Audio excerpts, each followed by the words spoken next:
William Carey చెప్పులు కుట్టుకునేవాడు భారతదేశానికి వచ్చినప్పుడు చిపారా అని అన్నారు. 44 భాషలు నేర్చుకున్నాడు. 40 భాషల్లోకి బైబిల్ తర్జుమా చేయడం మొదలు పెట్టాడు.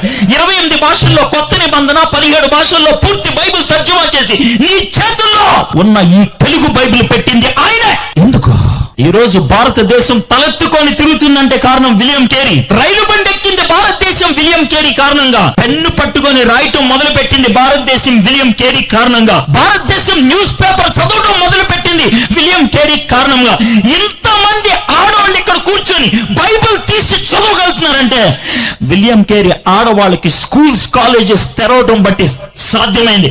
మీ తాత చచ్చిపోయిన తర్వాత కూడా మీ నానమ్మ, అమ్మమ్మ బతుకుందంటే కారణం సతీ అనే దాన్ని విలియం కేరీ అంతమొందించడం బట్టి. ఎందుకు దేవుడు దర్శనం ఇచ్చాడు? అంధకారంలో ఉన్నటువంటి భారతదేశాన్ని వెలుగులోకి నడిపించాలి అని. దేవునితో గడిపితే ఆయన ఒక దర్శనం ఇస్తాడు.